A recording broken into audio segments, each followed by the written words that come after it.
Shalom jemaat Tuhan, jumpa lagi dalam acara Light of Revival, renungan firman Tuhan yang akan menuntun kita di sepanjang hari ini. Firman Tuhan bagi kita terambil di dalam Matius pasal 16 ayat 22 hingga ayat yang ke-23. Tetapi Petrus menarik Yesus ke samping dan menegur dia, katanya, "Tuhan, kiranya Allah menjauhkan hal itu. Hal itu sekali-kali tidak akan menimpa engkau." Maka Yesus berpaling dan berkata kepada Petrus, "Enyahlah iblis, engkau suatu batu sandungan bagiku, sebab engkau bukan memikirkan apa yang dipikirkan Allah, melainkan apa yang dipikirkan manusia." Jemaat Tuhan yang terkasih, ketika Yesus mengatakan tentang penderitaan, kematian, dan kebangkitannya, maka murid-murid mulai bereaksi atau berespon terhadap apa yang dikatakan oleh Yesus. Dan reaksi dari murid-murid ini kita bisa lihat dari respon atau reaksi Petrus mendengar hal ini.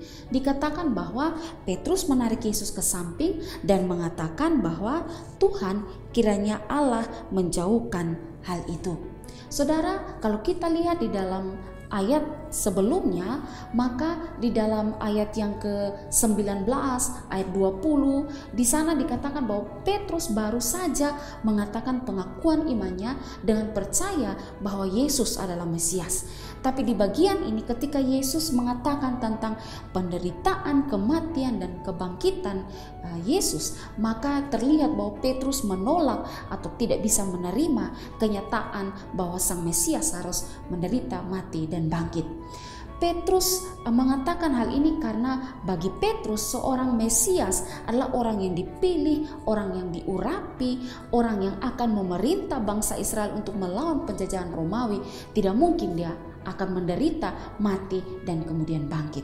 Dan inilah yang ada di dalam konsep pemikiran orang Yahudi pada saat itu. Sehingga atas dasar pemikiran inilah Petrus bereaksi dengan menarik Yesus dan seolah ingin menghalangi Yesus untuk pemenuhan rencana atau tujuan Yesus datang ke dalam dunia ini. Saudara, terhadap apa yang dilakukan oleh Petrus, Yesus kemudian menegur Petrus dengan keras. Apa yang Yesus katakan? Di ayat yang ke-23 Yesus mengatakan, "Enyahlah iblis, sebab engkau bukan memikirkan apa yang dipikirkan Allah, melainkan apa yang dipikirkan manusia." Matthew Henry berkata, "Lihatlah mengapa ia menyebut Petrus iblis ketika dia menyarankan hal ini kepada Kristus. Karena apapun yang menghalangi jalan keselamatan kita dipandangnya sebagai sesuatu yang berasal dari iblis yang menjadi musuh bebuyutannya." Saudara yang terkasih, dari bagian ini kita bisa belajar satu hal, bahwa Allah tidak membiarkan apapun untuk menghalangi rencana keselamatannya. Itulah sebabnya Dia berkata bahwa kamu memikirkan bukan apa yang dipikirkan oleh Allah, melainkan apa yang dipikirkan oleh manusia. Allah punya rencana besar bagi setiap kita dan Dia tidak menginginkan apapun itu untuk menghalangi pemenuhan rencana Allah dalam setiap kita. Karena itu apabila saat Allah menyatakan rencananya bagi setiap kita, maka tugas kita ialah menerima dengan penuh ketaatan, bukan berbantah kepada Tuhan. Karena apa? Karena Dia tahu yang terbaik bagi kita. Saya kembali kutip kata-kata Matthew Henry.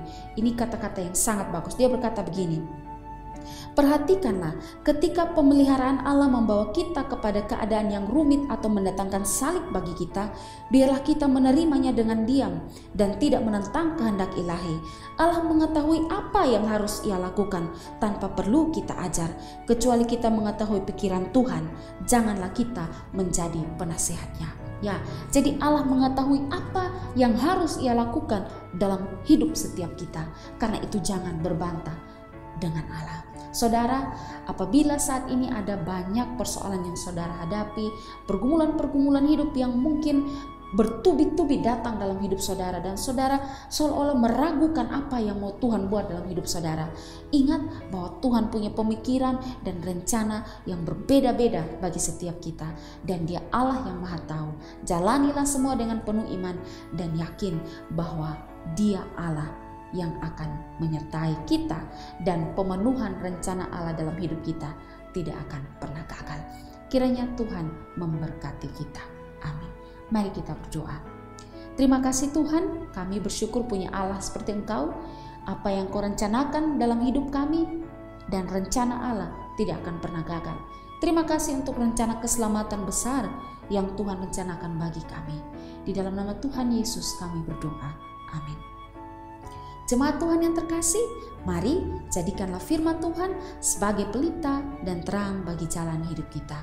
Tuhan Yesus memberkati kita.